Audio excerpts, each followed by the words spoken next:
Hello dear students, welcome to pharma code 07। आप सभी का फार्मा कोड 07 में स्वागत है। तो कैसे हैं आप सब? आई होप आप सब अच्छे होंगे। तो आज हम लेकर आए एक नया सब्जेक्ट जो है फार्मास्यूटिकल जूरिस्प्रूडेंस। आज हम लोग जूरिस्प्रूडेंस की बात करेंगे और जूरिस्प्रूडेंस एक सब्जेक्ट है तुम्हारा, में हम देखेंगे डिफरेंट तरह के लॉज, एक्ट, रूल और हिस्ट्री सबकी जानेंगे। तो बात करते हैं कि हमें जूरिस्प्रूडेंस में पढ़ना क्या क्या है। पहले हम कंटेंट देख लेते हैं जो हमें पढ़ना है। तो यूनिट फर्स्ट में हमें देखना है drug and cosmetic act 1940 and it's rule 1945। Objectives, definitions, legal definitions of schedule to the act and rules, import of drug, classes of drug and cosmetic, prohibition from import under license or permit, offense and penalties, manufacture of drug, prohibition of manufacture and sale of certain drugs, conditions for grant of license and condition of license for manufacture of drugs, manufacture of drug for test, examination and analysis, manufacture of new drug, loan license and repacking license। तो हम लोग इन सब topics पे बात करेंगे। हमारे lectures time to time upload होते रहेंगे। ये सब टॉपिक्स जो है आपको कवर होते नजर आए। तो दोस्तों, सबसे पहले हम देखते हैं जूरिस्प्रूडेंस का मतलब क्या है। क्या है जूरिस्प्रूडेंस, होती क्या है और क्या जरूरत पड़ गई हमें फार्मास्यूटिकल जूरिस्प्रूडेंस लाने की, है ना। जूरिस्प्रूडेंस का मतलब यही है कि नियम कानून, है ना। तो हमें नियम कानून बनाने पड़े फार्मास्यूटिकल्स की। आजादी के बाद बहुत सारी जो दवाएं, नारकोटिक, वो सब बिना किसी प्रिस्क्रिप्शन, बिना किसी रोकथाम के ऐसे ही धड़ल्ले बिक रही थी भाई, है ना। तो उन सबको देखते हुए जो गवर्नमेंट ऑफ इंडिया है, लॉज बनाए ताकि हर सारा काम रूल और रेगुलेशन के अकॉर्डिंग चले और देश में शांति बनी रहे। ठीक है, तो सबसे पहले इसकी हिस्ट्री जानते हैं। हिस्ट्री ऑफ लेजिस्लेशन होता क्या है। तो हिस्ट्री ऑफ लेजिस्लेशन का मतलब है कि कानून। लेजिस्लेशन का मतलब होता है कानून, ठीक है। तो हम हिस्ट्री देखते हैं इसकी क्या होती है। तो pharmaceutical legislation is a legislation which cover various laws enacted from time to time by the government for the regulation of education, practice and pharmaceutical industry for promoting health care system।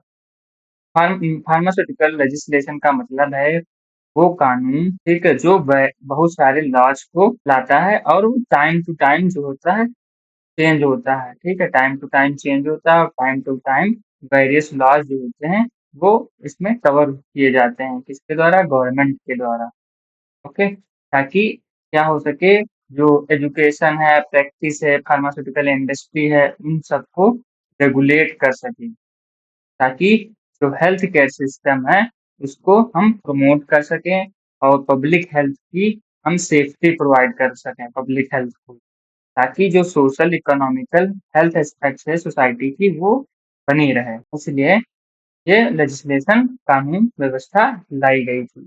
अब देखते हैं objectives, क्या उद्देश्य थे इसको लाने के। तो पहला क्या है point, to regulate the profession and business of pharmacy, ताकि जो बिजनेस है फार्मेसी का और जो प्रोफेशन है फार्मेसी को, उसको रेगुलेट किया जा सके, इसलिए बनाया गया। सेकंड पॉइंट क्या है, to safeguard the public from such advertisement of drugs that makes false claim for the drug और given the misleading information about the drug. और पब्लिक को सेफ गार्ड मतलब सुरक्षा कवच प्रोवाइड किया जा सके, कुछ ऐसे ड्रग्स का जो एडवर्टाइजमेंट करते थे उन पर रोकथाम लगाई जाए जो फॉल्स क्लेम करते हैं ड्रग्स, और जो ड्रग्स मिस इन्फॉर्मेशन को मिसलीड करती हैं। ठीक है, और ऐसी ड्रग्स जो इंफॉर्मेशन, जो मिसलीडिंग इंफॉर्मेशन है उसको कंडक्ट करती हैं, उन सब पर रोकथाम लगाई जा सकती है। थर्ड पॉइंट क्या है, to promote the indigenous research technology, और जो इंडिजिनस रिसर्च टेक्नोलॉजी है उसको बढ़ावा दिया जा सके। सेकेंड, नेक्स्ट क्या है, to control the price of drug, और जो ड्रग है उसके प्राइस को कंट्रोल किया जा सके। नेक्स्ट थर्ड लास्ट पॉइंट क्या है, to promote the health care system by regulating the manufacturing and supply of goods and quality, और जो हेल्थ केयर सिस्टम है उसको प्रमोट किया जा सके ताकि जो रेगुलेटिंग मैन्युफैक्चरिंग है उसके द्वारा और जो सप्लाई हो रही है गुड्स का, सामान का और उनकी क्वालिटी को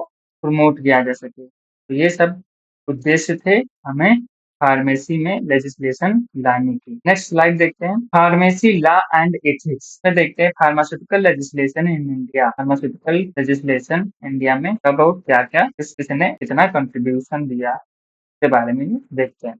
तो ड्रग इंक्वायरी कमेटी DEC जो थी वो इसके अंडर में कंडक्ट करी गई under chairmanship of colonel Ramnath Chopra. Ramnath Chopra sir के अंडर में ये DEC जो है वो कमेटी कंडक्ट की गई। इसको हम क्या कहते हैं, Chopra committee.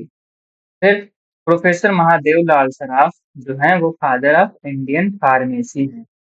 Father of Indian pharmacy कौन है? प्रोफेसर महादेव लाल सराफ। इन्होंने ही सबसे पहले जो है कोर्स को इंट्रोड्यूस किया था, इसलिए फादर ऑफ फार्मेसी का। तो थर्ड पॉइंट क्या है? प्रफुल्ल चंद्र राय और उनके साथ मिलके कार्तिक चंद्र बोस ने एक बंगाल केमिकल फैक्ट्री को इस्टेब्लिश किया गया। तो और क्या हुआ? फार्मास्यूटिकल वर्क एट कलकत्ता इन 1901। फिर mister Bhagat established chemical shop in Calcutta in 1811। और मिस्टर भगत जो थे उन्होंने केमिकल शॉप इस्टेब्लिश की कलकत्ता में 1811 में। और प्रोफेसर टी.के. गुज्जर इस्टेब्लिश की small factory eight RL Bombay में 1901 में और एलम्बिक केमिकल फैक्ट्री बड़ोदरा में 1901 में। ये महादेव लाल सराफ सर हैं और ये रामनाथ चोपड़ा सर हैं। नेक्स्ट स्लाइड देखते हैं। फिर बात करते हैं health survey and development committee. Health survey और डेवलपमेंट कमेटी क्यों बनाई गई? क्योंकि आजादी के बाद हमारे इंडिया में बहुत सारी जो थी मिसलीडिंग और मिस इंफॉर्मेशन अबाउट ड्रग्स के बारे में हो रही थी। ठीक है, जैसे वहां पे क्या था, तब कोई लॉज नहीं थे, कोई रूल नहीं थे, कोई रिस्ट्रिक्शंस नहीं थी। तो इसलिए तब के समय में बहुत सारे जो धारणाएं थी, ठीक है, वो चल रही थी। और उस समय जो थी ड्रग्स पर, नारकोटिक ड्रग्स पर इतनी ज्यादा रोकथाम नहीं थी। इसलिए जो था मिसलीड करा जा रहा था लोगों को उन दवाओं को लेके। और कुछ ऐसी दवाएं थी जो नारकोटिक थी, तो जिसका यूज जो है लोग धड़ल्ले से कर रहे थे। तो उन पर पाबंदी लगाने के लिए और हेल्थ में सुधार लाने के लिए ये सब कमेटी जो थी बनाई गई थी, ताकि हेल्थ में सुधार आए, एजुकेशन में सुधार आए, ताकि देश जो है तरक्की कर सके। इसलिए ये सब हेल्थ सर्वे कराए गए इंडिया में, कैसी कैसी हेल्थ है इंडिया की और क्या क्या जरूरतें हैं इंडिया में तब के समय में। तो इसलिए ये हेल्थ सर्वे कराए गए और धीरे धीरे जो है इम्प्रूवमेंट देखने को मिला था। तो बात करते हैं health survey of development committee की। तो इसमें अब सबसे पहले आती है घोर कमेटी। घोर committee India government of India ने सबकी हेल्थ सर्वे, पूरे इंडिया में हेल्थ सर्वे करवाए और वहां देखा कि क्या क्या कमियां हैं, क्या क्या जरूरतें हैं। ये हेल्थ सर्वे हुए ठीक इंडिया में और डेवलप की एक कमेटी अक्टूबर 1953 में। इसके अंडर में chairmanship of sir Joseph bore की। सर जोसेफ बोर इसके चेयरमैन थे। इनके अंडर में ये कमेटी हुई, इसलिए इनका इस कमेटी का नाम भी बोर कमेटी रखा गया था। सेकंड कमेटी आती है Bhatia committee. Bhatia committee government of India ने 1953 में अपॉइंट किया। Pharmaceutical enquiry committee under chairmanship of major general SL Bhatia. SL Bhatia sir के अंडर में क्या था, फार्मास्यूटिकल इंक्वायरी कमेटी बनाई गई, ताकि जो फार्मास्यूटिकल इंडस्ट्री है उन पर हम इंक्वायरी कर सकें कि वो प्रोडक्ट कैसा बना रही है, कौन सा प्रोडक्ट बना रही है, कहाँ इम्पोर्ट कर रही है, कहाँ से एक्सपोर्ट कर रही है, ताकि सारी डिटेल जो है हमें पता लगे। इसलिए ये हटिया कमेटी बनाई गई। थर्ड का बात करते हैं तो मुल्डेर कमेटी। मुल्डेर कमेटी जो है गवर्नमेंट ऑफ इंडिया ने जून 1959 में बनाई। इसके अंडर में chairmanship of doctor A Lakshman Swami Mudaliar के अंडर में, ताकि जो अपॉइंट किया जा सके हेल्थ सर्वे को, हेल्थ सर्वे कराया गया और प्लानिंग की गई कमेटी की वाली। ठीक, हेल्थ सर्वे करा के यहाँ पे हम जो सुधार कर रहे थे उसमें इम्प्रूवमेंट लाने की कोशिश करी गई। इस कमेटी में कंट्रोल किया गया इंपोर्ट को और रोल ऑफ फॉरेन सेक्टर को रोल किया गया और क्वालिटी कंट्रोल के लिए ये कमेटी बनाई गई। फोर्थ कमेटी बनी हाथी कमेटी। हाथी कमेटी जो है गवर्नमेंट ऑफ इंडिया ने अंडर चेयरमैनशिप ऑफ जयसुख लाल हाथी जी के अंडर में ये कमेटी बनी जिसमें हम कवर करते हैं जितने भी एस्पेक्ट छूट रह गए थे उनको उनको सब कवर करते हैं। और इसमें हम बहुत ज़्यादा इम्प्रूवमेंट देखने को मिलते हैं हाथी कमेटी में।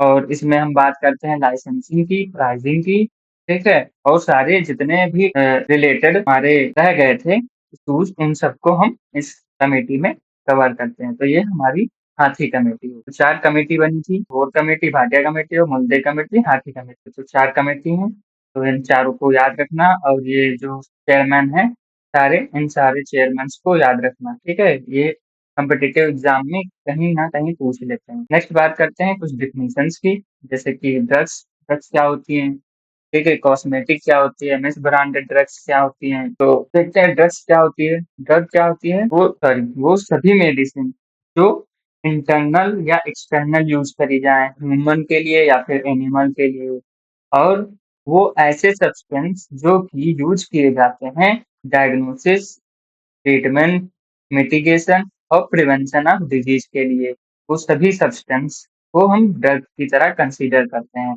अदर देन फूड, फूड के अलावा जो सब्सटेंस होते हैं, ठीक? और जो अप्लाई किए जाते हैं जैसे कि बॉडी पर, ठीक है? एग्जाम्पल के तौर पर हमने बताया तो इंसेक्ट मॉस्किटो रिपेलेंट जो होता है वो भी क्या है, एक ड्रग है। ओके। और कुछ एग्जांपल्स के बारे में बताएं तो जैसे कि distilled water, blood, empty gelatin capsule और water for injection, IV solution, absorbent cotton, wool, bandage, sanitary pad और बोरोलिन, ये सब क्या है, तुम्हारे ड्रग हैं। तो इनका एग्जाम्पल याद रखना। फिर नेक्स्ट डेफिनेशन देखते हैं कॉस्मेटिक। कॉस्मेटिक क्या होती है? कॉस्मेटिक का मतलब होता है, सब आप लोग बहुत अच्छे से जानते होंगे, खासकर लड़कियां लोग बहुत अच्छे से जानते होंगे कॉस्मेटिक क्या होता है। उनको ये सब बताने की जरूरत नहीं है ना। तो कॉस्मेटिक क्या होता है? कॉस्मेटिक एक ऐसा आर्टिकल है जिसको हम यूज करते हैं रब करके, ठीक है, स्प्रे करके, पोर्ट करके, स्प्रिंकल करके, या फिर इंट्रोड्यूस करते हैं कैसे भी अप्लाई करके, ठीक है, ह्यूमन बॉडी में।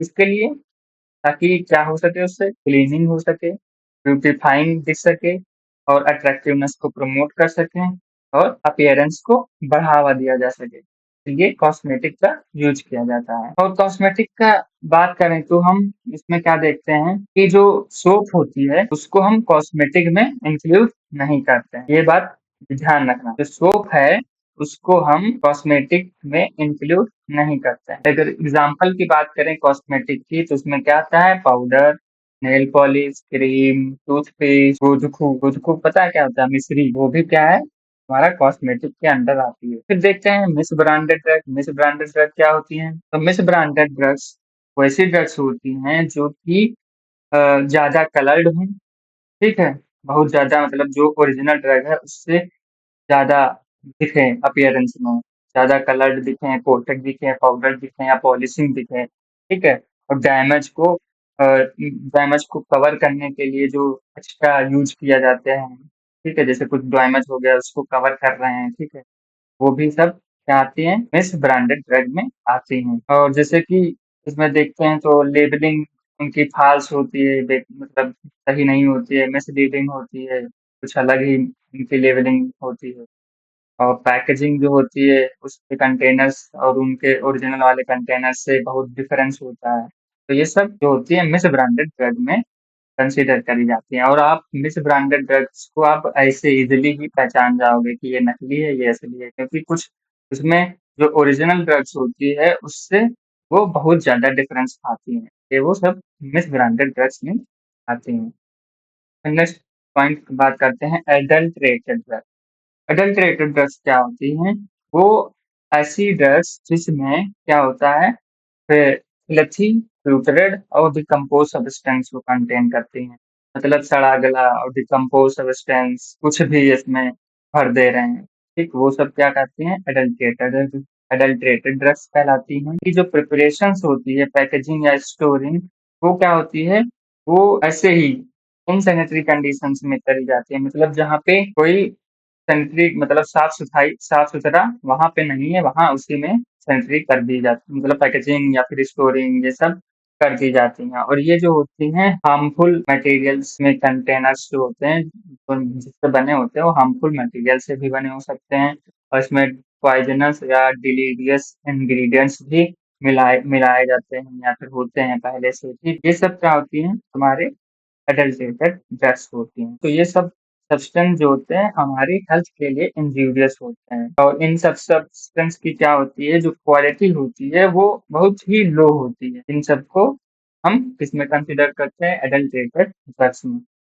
फिर बात करते हैं स्प्यूरियस ड्रग्स। तो स्प्यूरियस ड्रग्स होती हैं मतलब कि ऐसी ड्रग्स जो हम मैन्युफैक्चर कर रहे हैं वो किसी दूसरे ड्रग की कॉपी कर रहे हैं। इसमें क्या होता है जो ओरिजिनल ड्रग्स होती है उसकी हम कॉपी कर रहे हैं किसी दूसरे नाम से या फिर दूसरा स्टिकर लगा के और इसमें जो क्या होता है जो डिस्ट्रीब्यूशन होता है ड्रग्स का वो किसी दूसरे नाम से कर दिया जाता है। ड्रग इंस्पेक्टर जो होता है सेक्शन 3E के द्वारा सेलेक्ट किया जाता है और ये रिलेशन है किसी भी ड्रग या कॉस्मेटिक के तहत।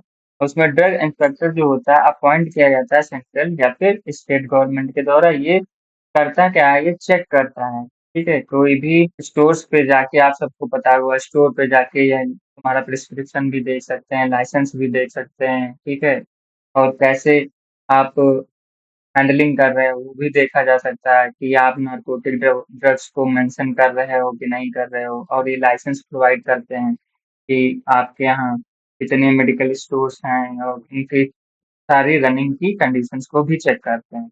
ड्रग इंस्पेक्टर कहलाते हैं।